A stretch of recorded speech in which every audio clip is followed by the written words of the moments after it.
Professor Ajay Upadhyay, यह तो ऐतिहासिक हो गया। बीजेपी अपने सारे रिकॉर्ड तोड़ रही है। अजय उपाध्याय 150 के करीब पहुंचने वाली है। कांग्रेस 30 पर आ गई है। आम आदमी पार्टी 13-14% वोट ले रही है। गुजरात में तो लगता है कांग्रेस के लिए अस्तित्व का संकट खड़ा हो गया है। अजय उपाध्याय, मानक जी, गुजरात की जो आपके यहाँ टैली दिख रही है, यदि इस टैली पर हम विश्वास करें तो निश्चित तौर पे हमें थोड़ी निराशा जरूर होगी। लेकिन ये भी सच है कि जो केजरीवाल साहब की जो पार्टी थी और लगातार जो वो दावा कर रहे थे कि कांग्रेस कहाँ चली जाएगी और हम कहाँ आ जाएंगे, भाजपा कहाँ चली जाएगी, तो ये दावा भी स्पष्ट दिख रहा है कि ऐसा नहीं है। अभी भी गुजरात की जनता कांग्रेस पर ही भरोसा कर रही है। और एक यदि इस आंकड़े को हम सही मानेंगे, अंतिम रिजल्ट के तौर पे यदि ये आता है, तो कांग्रेस वहां एक प्रतिपक्ष की भूमिका में जो आशीर्वाद जनता देगी उसको हम निभाएंगे। और कांग्रेस पार्टी पूरी ईमानदारी के साथ जनता के उन मुद्दों को, जिन मुद्दों पर हम चुनाव लड़ने गए थे, उन्हीं मुद्दों को हम लेकर के आगे आएंगे।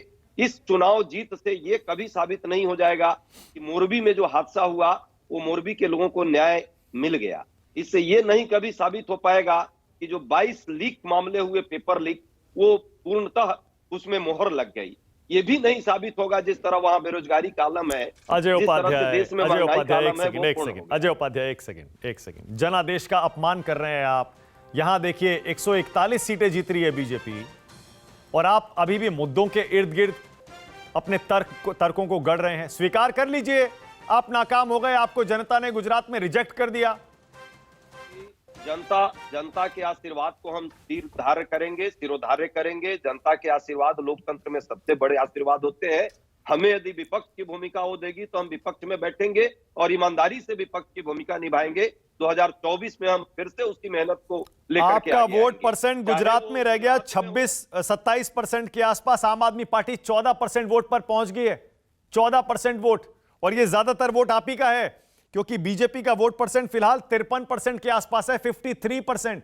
अजय उपाध्याय, तो यदि आपके द्वारा दिए गए या चुनाव आयोग के द्वारा दिया गया है तो निश्चित तौर पे इस पर हम लोग पुनर्विचार करेंगे, हम लोग आत्मलोचन भी करेंगे इस पर। लेकिन एक सत्य भी है, गया पूरे चुनाव के दौरान गुजरात में चुनाव आयोग की भी भूमिका हम लोगों ने छुपी नहीं है। किस तरह सरेआम मुखदर्शक बनी रही, लगातार हम लोग कंप्लेन करते रहे। उसके बाद जिस तरह से प्रधानमंत्री के अमले जमले जिस तरह पूरे देश में और गुजरात में स्पेशली जिस लेवल पर पहुंचे, वो भी पूरा देश देखा है। आम आदमी पार्टी और एमआईएम को जिस तरह पीछे से लगाने का काम हुआ, वो भी पूरा देश देखा है।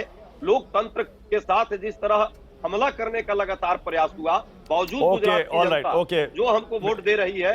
एक सेकंड, जयराम विप्लव जवाब दे रहे हैं आपका। हाँ जयराम, बोलिए, जवाब दीजिए, बोलिए जयराम। आशीर्वाद लेना मानक जी, जो चुनाव आयोग गुजरात में इनके लिए खराब हो गया, वो चुनाव आयोग अभी तक हिमाचल में इनको उम्मीदें बधाए हुए है।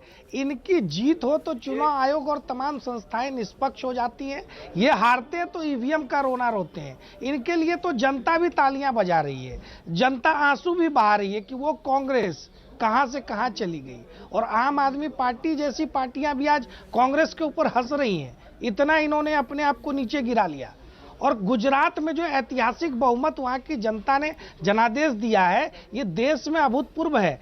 वाम दलों के बाद ये पहली पार्टी है, भारतीय जनता पार्टी, जितने इतने लंबे वर्षों तक लगातार कहीं सरकार बनाए रखा, जनता का विश्वास बनाए रखा। और हमको लगता है आने वाले समय में वाम दलों का भी रिकॉर्ड पूरी तरह से ध्वस्त हो जाएगा। भारतीय जनता पार्टी एक लंबे वक्त तक देश में जनसेवा का काम करने के लिए आई है, और मोदी जी के नेतृत्व में हम लगातार आगे बढ़ रहे हैं। हर राज्य में जनता का विश्वास इसी प्रकार दिखाई पड़ रहा है। और हिमाचल की स्क्रीन जो है न्यूज़ 24 की, वो ये बता रहा है कि हिमाचल में भी हम 34 इनसे आगे बढ़ रहे हैं। तो जैसे जैसे एक आध घंटे बीतेंगे मानक जी, टाई की नौबत नहीं आएगी। भारतीय जनता पार्टी की सरकार हिमाचल में भी बनेगी। ओके, नमस्कार, मैं हूं मानक गुप्ता। अगर आपको हमारा ये वीडियो पसंद आया हो तो इसे लाइक और शेयर जरूर करें, और हाँ, हमें सब्सक्राइब और फॉलो करना ना भूलें, ताकि आप देश और दुनिया की कोई खबर मिस ना करें। तो जुड़े रहिए हमारे साथ और देखते रहिए न्यूज़ 24।